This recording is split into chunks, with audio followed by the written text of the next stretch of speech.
გამარჯობა, მე ნათია კობერიძე ვარ და ვთ საქართველოს გუნდთან ერთად პოლონეთის საზოგადოებრივი ტელევიზიის საერთაშორისო სამაუწყებლო ცენტრიდან მოგესალმებით.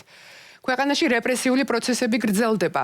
გავიხსენოთ საქართველოში აჯანყების კიდევ ერთი ისტორია და ვნახოთ სალომე ზურაბიშვილის დაჯილდოება პარიზიდან. გიამბობთ ვარშავის სტუდიიდან. თბილისის საქალაქო სასამართლოში ერთდროულად რამდენიმე მაღალი პოლიტიკური რეზონანსის საქმე განიხილება. გრძელდება ეგრეთ წოდებული საბოტაჟის საქმეზე მსჯელობა, რომელშიც ბრალდებულია თითქმის ყველა მოქმედი ოპოზიციონერი პოლიტიკოსი, მათ შორის პატიმრობაში მყოფი პრეზიდენტი მიხეილ სააკაშვილი, გიორგი ვაშაძე, ნიკა გვარამია, ნიკა მელია, ზურაბ ჯაფარიძე, ელენე ხოშტარია, მამუკა ხაზარაძე და ბადრი ჯაფარიძე. პროკურატორა ოპოზიციონერ პოლიტიკოსებს უცხო ქვეყნისთვის მტრულ საქმიანობაში დახმარებასა და კონსტიტუციური წყობილების წინააღმდეგ მიმართულ ქმედებებს ედავება. პარალელურად სასამართლო განიხილავს წელიწამყვან გურამ როგავაზე 2024 წლის საპროტესტო აქციების დროს თავდასხმის საქმეს, თუმცა თავად გურამ როგავა აცხადებს, რომ ბრალდებული ის სპეცრაზმელი არ არის, რომელიც მას თავს დაესხა. გრძელდება ყოფილი თავდაცვის მინისტრის ბაჩო ახალაიას წინააღმდეგ პროცესი, რომელიც თავისივე სასამართლოზე მის მიერ გაკეთებულ განცხადებას ბიძინა იმანიშვილი უნდა დაემხოს ეხება. პარალელურად არტყდება მოქალაქეების დაჯარიმება ტროტუარზე დგომისთვის და სოციალურ ქსელში წყევლა შეურაცხყოფისთვის. ერთი კარგი ამბავი ისაა, რომ კალათის საარჩევნო ბანერზე მინაწერის გაკეთებისთვის დაპატიმრებულ პოლიტიკოს ელენე ხოშტარიას კლინიკაში გადაიყვანენ. საერთაშორისო ორგანიზაციების შეფასებით საქართველოში 2024 წლის ბოლოდან რეპრესიებმა სისტემური ხასიათი მიიღო. ამ ვითარების საპასუხოდ ამოქმედდა ეუთოს მოსკოვის მექანიზმი, რომლის გამოძიება ჰააგის საერთაშორისო სასამართლოში შეიძლება მოხდეს. უკვე 2 წელია ევროსაბჭოს საპარლამენტო ასამბლეის და ევროკომისიის წლის ანგარიშებში აღწერილია დემოკრატიის გაუარესება, სამოქალაქო საზოგადოების მედიის და ოპოზიციის წინააღმდეგ მზარდი ზეწოლა, რის გამოც საქართველოს ევროკავშირში გაწევრიანების პროცესი ფაქტობრივად შეჩერებულია. Freedom House-ის მიხედვით ქვეყანაში უკვე 113 პოლიტიკური პატიმარია, ხოლო Amnesty International საუბრობს 150-ზე მეტ პოლიტიკურად მოტივირებულ პატიმრობაზე. ათასობით დაკავებულსა და ასობით ძალადობის მსხვერპლზე.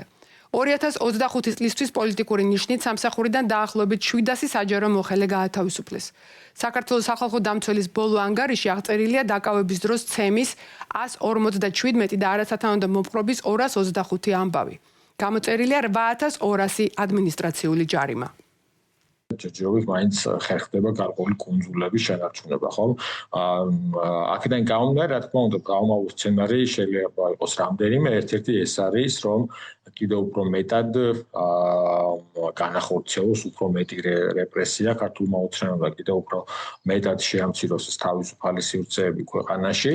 მეორე ვარიანტი, მეორე სცენარი არის ის, რომ აღარ გადადგას კიდევ უფრო მკაცრი, ასე ვთქვათ, და უფრო რეპრესიული ნაბიჯები, მანამ სანამ ამის საჭიროებას არ დაინახავს და დღეს ჩვენ ხედავთ ფაქტობრივად, რომ ჯერჯერობით მის ძალაუფლებას და ხელისუფლებას დიდი საფრთხე არ ემუქრება, მაგრამ არჩევნების მოახლოებასთან ერთად შეიძლება ეს კალკულაცია მათი მხრიდან შეფასება სხვანაირი იყოს.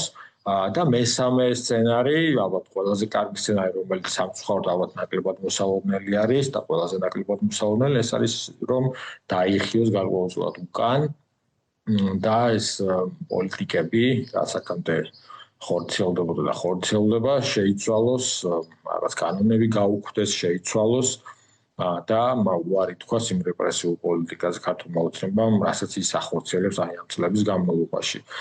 რომელი სცენარი განვითარდება და რომელი უფრო რეალისტური იქნება, რთული სათქმელია, მაგრამ მე პირადად გონია, რომ მესამე სცენარი ალბათ ყველაზე ნაკლებად სავარაუდოა. ყველა მოყვანილი მონაცემი საერთაშორისო ორგანიზაციების შეფასებით საქართველოში ავტორიტარული მმართველობის გაზრდიერების მთავარი ინდიკატორია. თუმცა ამავე დროს ეს სტატისტიკა ასახავს საზოგადოების უწყვეტ წინააღმდეგობასაც. ათასობით მოქალაქე, ჟურნალისტი, საჯარო მოხელეები, ოპოზიციის წარმომადგენლები აგრძელებენ პროტესტს, სამართლებრივ ბრძოლას და ხელისუფლების კრიტიკას.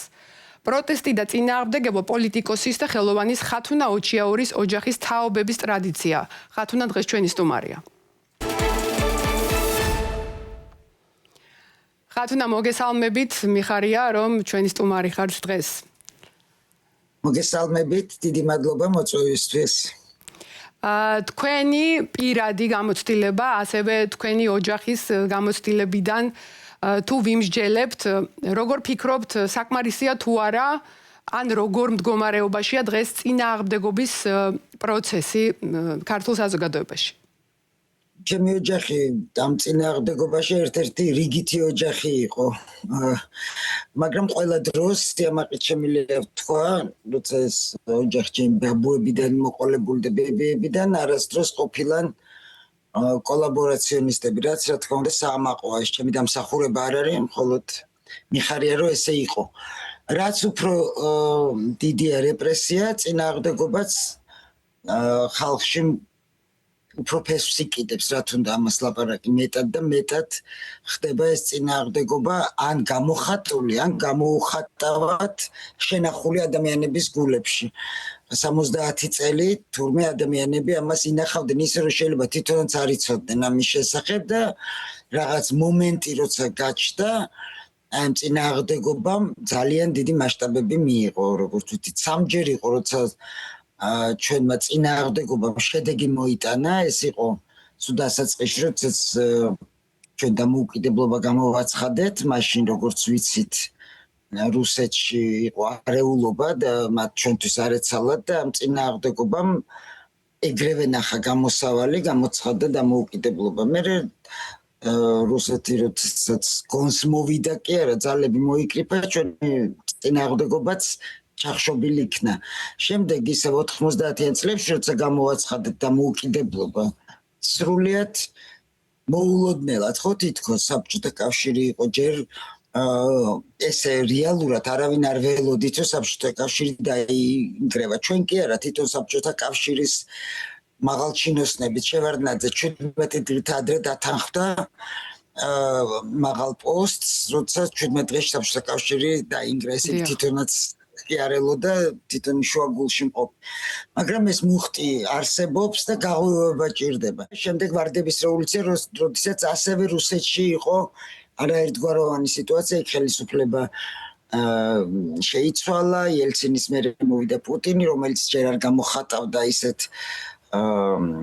აგრესიას, როგორც დღეს არის, ისეთი არ იყო. და მაშინ მოგვეცა ეს სამი შანსი და ამ წინააღმდეგობის ჩახშობა ყოველთვის ხდებოდა სისხლში, ყოველთვის. ანუ ეს ეროვნული ძალები თუ წესიერი თუ პატიოსანი ძალები, ადამიანები ყოველთვის არიან უიარაღო. ეს არის მათი შინაგანი მრწამსი, თავისუფლებისკენ მიილთვის ყველა ადამიანი, ბუნებრივად, ამას არ ჭირდება გადამატებით ძალისხმევა, რომ აი მინდოდეს თავისუფლება. ადამიანი იბადება და უნდა თავისუფლება. ამიტომ ხათუნა, მე ხა მინდა გთხოვოთ, თუ შეიძლება რომ ჩვენთან ერთად ნახოთ ჩვენი კოლეგას დავით თამაზაშვილის ისტორიული ნარკვევი მთიულების აჯანყებაზე, რომელიც ანგრევს რუსეთთან მეგობრული თანაცხოვრების იმპერიულ მითს და შემდეგ გავაგრძელოთ კიდევ ამ თემაზე საუბარი. ეს არის რუსული სამხედრო გზის გაფართოების პროექტი. რაც აწმყოში ქმნის ხოლმე ირონიულობას და აბსურდულობას რა. იმიტომ რომ ეს გზა ხდება ამ აჯანყების დაწყების მთავარი მიზეზით. და ზოგადად იმპერიის ძალადობის და ბატონობის ერთ-ერთი პირველი სიმბოლო. და დღეს ამ გზას ვაფართოვებთ.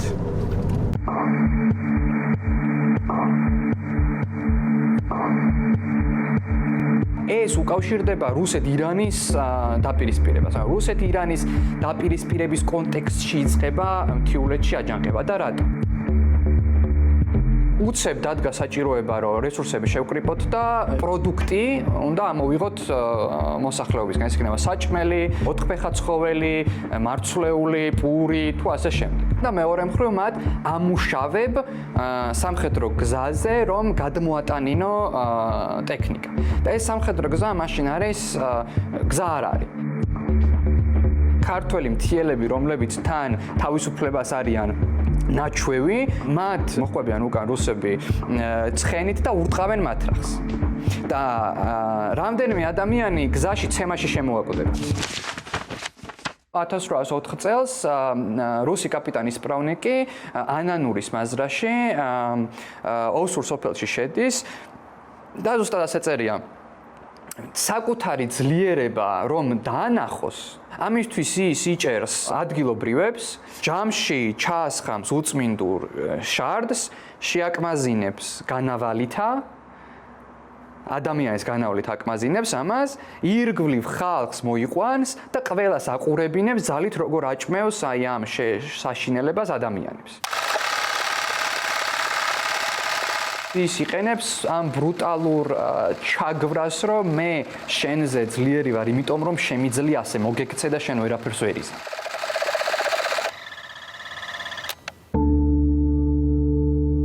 გაუპატიურება ურმებში შებმა ქალების და ყურება როგორ მოახვნევინებენ მიწას და მხარების მაგერად ან ცხოველებად როგორ იყენებენ ადამიანებს. აჯანყება ჭკვიანურად მაშინ იწყება, როდესაც ის ერევანში არის, ანუ ციციანოვი რუსული ჯარის დიდი ნაწილით ერევანშია წასული, აქ არ არის. ჯანყის ავანგარდში ვინც პირველად გავარდება ტყეში. ესენი არიან თავისუფალი გლეხი მთიელები, რომლებიც გვარებიც ვიცით, ბურდულები, ერთ-ერთს ეძახდნენ შერქმეული სახელი ჰქონდა დეკანოს, ერთი სოფელი მინდის მეორესთან და ეუბნებიან, რომ ასეთი და ასეთი რაღაცა გვაქვს დაწყებული და შემოგვიერთდით. პირველი რაც არის, ეს არის, რომ ადგილობრივ პუნქტებს იკავებენ, ქართველი ეს მთიელები დარეალისკობას ამას კეტავენ და რუსებს წყვეტენ მთლიანად იმპერიას. ანუ აქ მყოფ რუსებს. და მოწყვეტილობაში ისინი ფაქტობრივად განაწირულები არიან. ხოცავენ და ტყვეები ყავთ ბევრი. სრულდება აჯანყება ისე, რომ აჯანყებულები არ მარცხდებიან. აჯანყებულებს უბრალოდ რესურსი გამოელევათ, ანუ ნელ-ნელა ხდება მათი იზოლირება და მერე ნელ-ნელა მოგუდვა სოფელ-სოფელ, ხო? და ბოლოსაც აჯანყებულების ნაწილები კიდევ ტყეში არიან. და ციციანოვი წერს წერილს და ეუბნება, რომ გაპატიებთ, ოღონდ გამოდით და დამელაპარაკეთ. პასუხსაც ასცემენ ისინი და სულ ბოლო მათი არის ის, რომ როდესაც აჯანყება ჩაქრება, ქართველი ერისთავები ისევ ტყე დასდევენ ამ ხალხს და ქართველი ერისთავები დააპატიმრებენ საბოლოო ჯამში მათ და მიგვრიან ციციანოვს იმისთვის, რომ დაიმსახურონ ქება რუსებისგან. ჩემთვის ეს ისტორია არის ძალიან პირადული და ახლო, რომელიც ჩვენ არ წავიკითხავს და თუ წავიკითხეთ ვერ გავიგეთ. იმიტომ რომ ეს რო წაკითხული და გაანალიზებული და გაგებული გქონდეს, პასუხები გვექნებოდა იმაზეც, რა გვჭირს დღეს და რატო ვერ ვახერხებთ წინ წასვლას.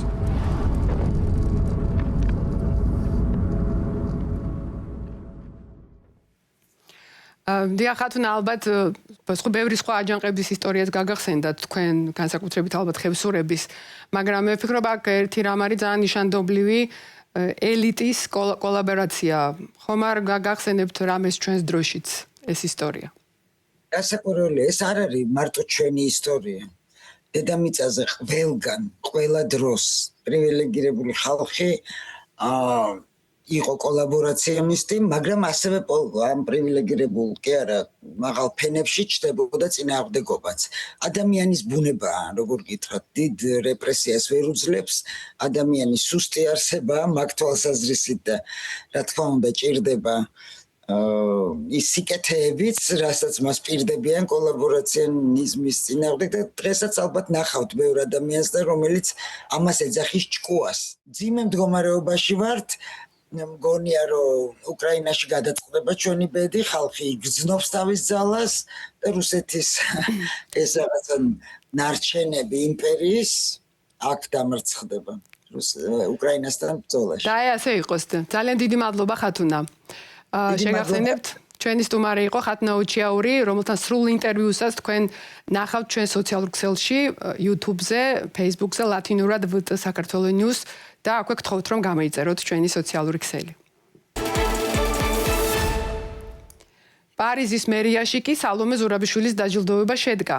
ევროპული ინიციატივის პრემია საქართველოს მეხუთე პრეზიდენტს პარიზის მერმა ემანუელ გრეგუარმა პირადად გადასცა. ცერემონიას ჩემი კოლეგა სოფიო ნასვლიშვილი დაესწრო და პრეზიდენტთან ინტერვიუც ჩაწერა. პარიზის მერიაში დღეს ევროპული ინიციატივის პრემიის დაჯილდოება გაიმართა. ერთ-ერთი ლაურეატი საქართველოს მეხუთე პრეზიდენტია. სალომე ზურაბიშვილმა შეკრებილებს სიტყვით მიმართა დაჯილდოების ცერემონიას დაესწრო პარიზის მერიც.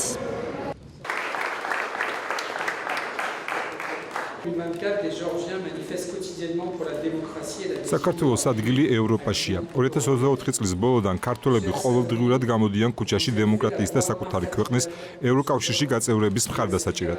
ქალბატონო სალომე, თქვენ გახდით იმ ხალხის დაუღალავი ხმა, რომლებიც თავისუფლებას და სამართლის უზენაესობას ესწრაფვის. ჩვენთვის დიდი პატევია აქ რომ ხართ. ასევე მსურს მივესალმო ლაურეატებს შორის კვანტინ ლავინიონს, რომელიც დაჯილდოვდა თავისი რეპორტაჟისთვის საქართველოზე, გათავისუფლების შუაგულში, საქართველოს ევროპულ ოცნებას და რუსულ მთავრობას შორის. ჟურნალისტზე თავდასხმა მთელს პროფესიაზე თავდასხმა, ამიტომ ჟურნალისტის დაჯილდოება ნიშნავს ყველა იმ ადამიანის დაჯილდოებას, ვინც ამ პროფესიას ეთიკით და სიმამაცით ემსახურება. მზია ამაღლობელი, ჟურნალისტი, სახაროვის პრემიის ლაურეატი და 2025 წლიდან პატიმრობაში მყოფი ამ ჩაგვრის სიმბოლოდ იქცა. Tiraillé entre son rêve européen et son gouvernement pro-russe. Et tous les autres journalistes qui ont été au cours des manifestations.